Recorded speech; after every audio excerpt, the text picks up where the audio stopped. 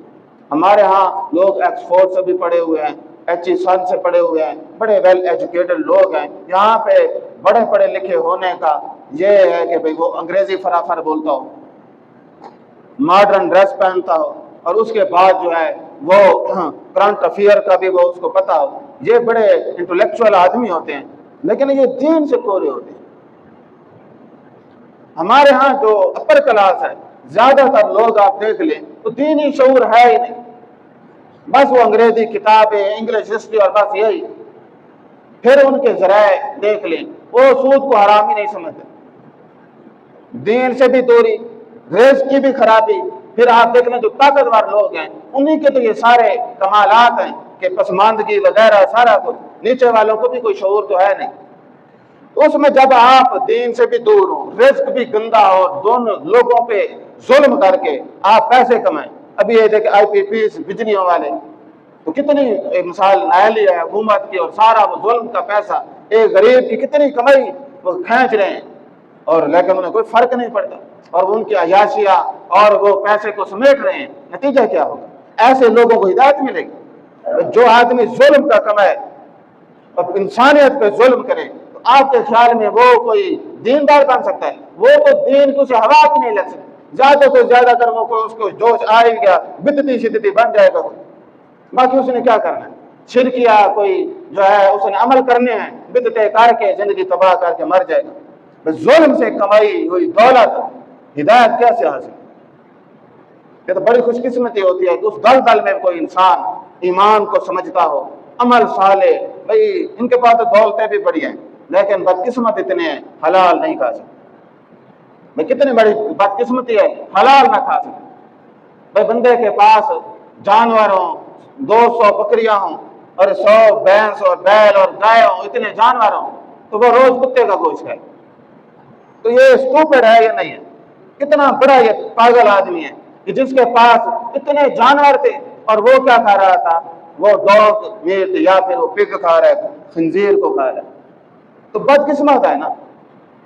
تو بدقسمت نہیں ہے، آپ کے پاس حلال بھی ہے پھر بھی حرام ضروری کھانا ہے، لیکن اس کو یقین نہیں ہے، اس کے جو چونچلے ہیں اس سے تسکین نہیں ہوتی۔ بھائی آپ کھانے سے حلال کھانا کہ آپ پیٹ تو بھر سکتے ہیں، لیکن آپ اپنے ہوس کی بھوک کو مٹا نہیں سکتے۔ ایک انسان اپنے پیٹ کی بھوک تو مٹا سکتا ہے، لیکن ہوس کی بھوک اس سے مٹ نہیں سکتی۔ اور یہ جتنا مرضی کمائیں اور کھائیں اور لوٹیں، لیکن پھر بھی یہ جو ہے یہ ہوس کی آگ میں جلتے ہی رہیں گے۔ عزیز سامعین کرام، یہ بھی اسی طرح کا قانون ہے۔ اور ایک ہے ایبسلیوٹ فریڈم، یہ سیکولر لوگ ہوتے ہیں اور یہ عام ہے، اس میں اس کا جو مائنڈ سیٹ ہے وہ یہ ہے، میں کوئی الوہی ضابطے کو نہیں مانتا، انسان مطلق آزاد اپنے قانون خود بنائے گا، کسی بھی خدائی الوہی ضابطے کو نہ ماننا، اور اسی طرح کسی بھی اخلاقی ضابطے کو نہیں ماننا، نہ وہ کسی اخلاقی ضابطے کو مانتا ہے نہ کسی الوہی ضابطے کو مانتا ہے۔ وہ کیا کہتا ہے؟ وہ کہتا ہے میرا جسم اور میری مرضی، مجھے کوئی قانون روک، نہ اخلاقی قوانین اور نہ مجھے الوہی مذہبی قوانین روک سکتے ہیں۔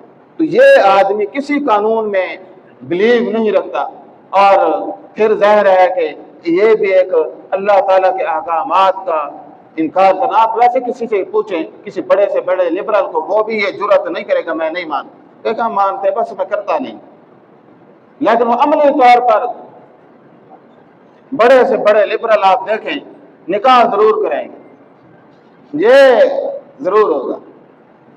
اور وہ لوگ جو یہاں پہ بڑے لبرل سے ٹاپ کے انہیں کچھ فوت ہو گئے، ان کے بھی جنازے ہوئے، بس جب تم کسی قانون کو مانتے تک نہیں ہو تو پھر یہ جنازے ان کا کیا حیثیت ہے؟ بس ہمارے ہاں مسلمان یہی ہے، نکاح جنازہ، یہ مسلمان ہونے کی بڑی نشانی ہے۔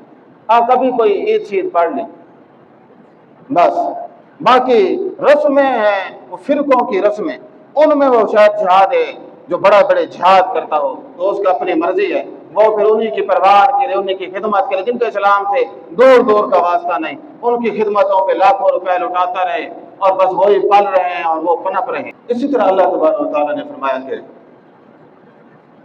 اب یہ شرک کی نئی صورتیں تھیں، اس کے بعد اور بھی ہیں، چونکہ یہ موضوع کے اگلے حصے بھی کافی ہیں تو یہ نہ پھر اسی پہ وقت سارا ختم ہو جائے۔ ایک اس میں سائنسزم بھی ہے تو انشاءاللہ پھر کبھی اس موضوع پہ ہم بات کریں گے۔ اب دوسرا جو سب سے بڑا گناہ ہے شرک کے بعد جدید شکل میں، وہ ہے بے حیائی، زنا، بے حیائی، بے شرمی۔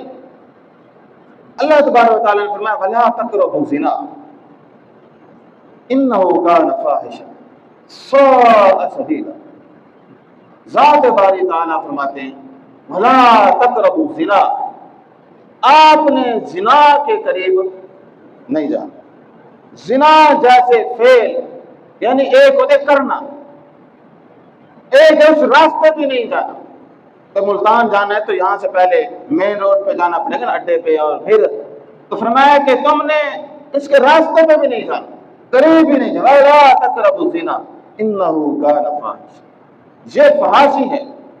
اور اس کے بعد فرمایا کہ یہ ایسا ہے ساء سبیلا، یہ ایسا ہے برا ترین راستہ ہے۔ اس راستے یہ کل ایک گناہ نہیں، اس سے پھر کئی گناہ جو ہے سرزد ہوں گے جو اس سے انسان یہ کرتا ہے۔ عزیز سامعین کرام، اس کی چونکہ جدید شکلوں پہ بحث کریں تو آج کے اس دور میں گناہ، خاص طور پہ یہ گناہ آسان ہو گیا۔ میڈیا، سوشل میڈیا کے ذریعے اس کی چند جدید شکلیں ہم نے مرتب کی ہیں، اور یہ اس میں بعض چیزوں سے میں نے اوائڈ بھی کیا ہے تاکہ بھائی یہاں کیونکہ ہمارا طبقہ ایک زیادہ ماڈرن نہیں ہے تو اس حوالے سے ہم نے بس بنیادی معلومات تک رکھی ہے۔ ایک ہے ڈیجیٹل زنا، تو آن لائن ایڈلٹی یا ویژول ایڈلٹی کے نام سے سوشل میڈیا، چیٹ روم وغیرہ، تو یہاں پہ آپ دیکھ لیں، پہلے تو آپ پیکج لگاتے ہیں سادے لفظوں میں، بس جی وہ ٹک ٹاک لگا ہوا ہے اور فلاں لگا ہوا ہے اور فلاں لگا ہوا ہے اور اسی کے اوپر وہ وقت گزارا ہے۔ تو یہ جدید قسم کی جو ہے، اسی طرح جو ہے یہ نظری گناہ، تو ظاہر ہے دیکھتا ہے، دیکھنا کا بھی مزہ ہے۔ اب ایک آدمی نے 150 کا پیکج لگایا ہے، اس کو تو کوئی پرواہ نہیں، وہ تو دنیا کی حسینائیں دیکھ رہا ہے۔ تو یہ جدید زنا کی اقسام ہیں۔ اسی طرح بہت سارے موبائل اپلیکیشن وغیرہ ہیں، سوشل میڈیا کے نیٹ ورکس ہیں، اور دیکھیں مثال ایک بڑی عجیب سی بات ہے، بھائی آپ کے 10 اکاؤنٹ ہیں، ہر آدمی نے ہر جگہ پہ اکاؤنٹ ہے، تو وہ کیوں ہے؟ بھائی لوگوں سے ریلیشن شپ اور یہ بھائی جاننے کوئی بھائی انفارمیشن، لیکن اس کی اپنے جو ہے نا خاندان والے گھر والے سے کوئی نہیں ہے، ٹائم بھی نہیں ہے۔ آپ نے دنیا کے ساتھ ٹانگیں اڑائی ہوئی ہیں لیکن آپ کو اپنی فیملی کے ساتھ کوئی اٹیچمنٹ نہیں ہے۔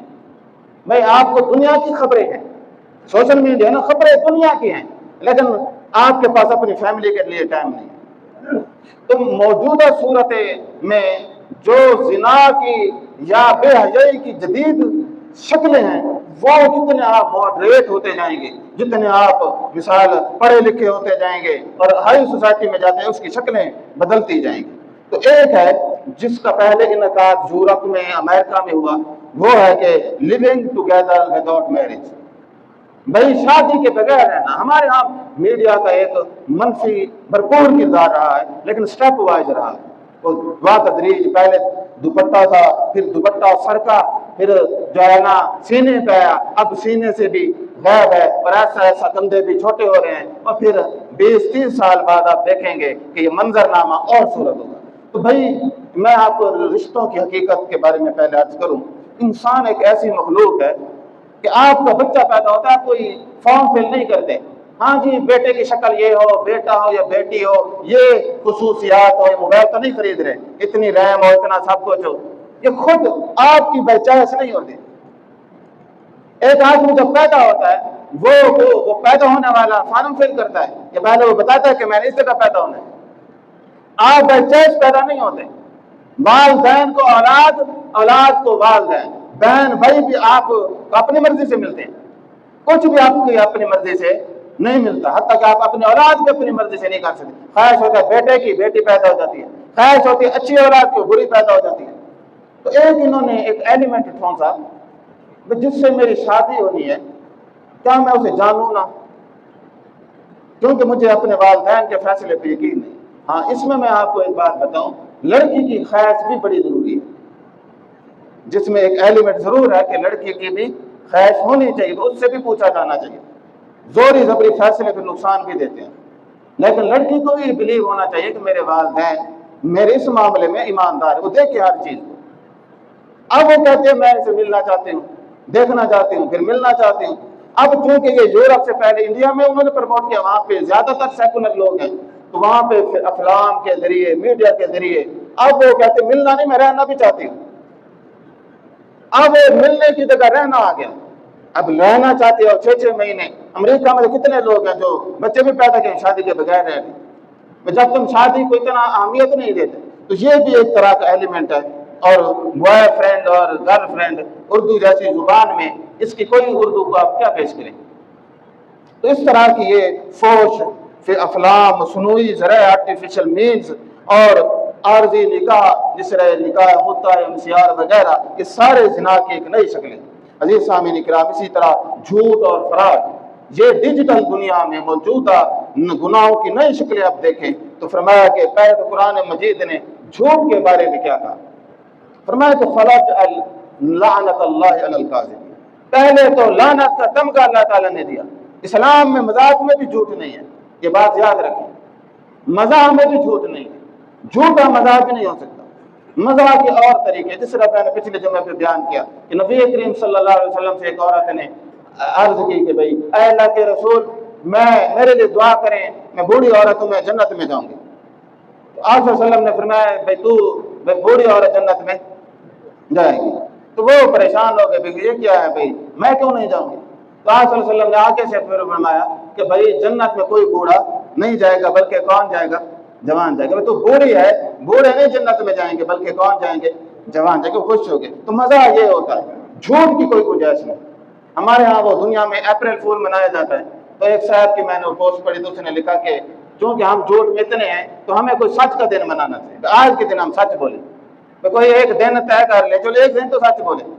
تو جھوٹ، سوشل میڈیا پر جھوٹ، اور اسی طرح جو ہے اپنے معیار زندگی، آپ جس کا بھی اکاؤنٹ کھولیں وہ پتہ چلتا ہے اس شہر کا پرنس ہے، اس نے اپنی پروفائل کو ایسا بنایا ہوتا ہے، تو فیک پرسنالٹی، فیک ہر کچھ، اور پتہ نہیں کیا کیا، اور اس طرح کی چیزیں، ایڈیٹنگ اور فلٹر وغیرہ، اصل صورت کو تبدیل کر کے دوسری صورت، اور اسی طرح فیک نیوز، جعلی خبریں اور افواہیں، خود نمائی، مصریت کے نام پر سفید جھوٹ، وائٹ لائز وغیرہ، اور ڈیجیٹل خیانت، دفتر و کاروبار میں نقلی سیویاں، نقلی سرٹیفکیٹ بنانا، تعلیم میں اسائنمنٹس دوسروں سے، تیسرے میں پلیجرزم، اور پتہ نہیں کیا کیا، ان ہر جگہ پہ خیانت اور فراڈ۔ تو ایک لمبی لسٹ ہے، تو چونکہ میں چاہتا ہوں کہ موضوع کو آج وائنڈ اپ کریں، تو اس میں ایک ہے والدین کے حوالے سے بھی۔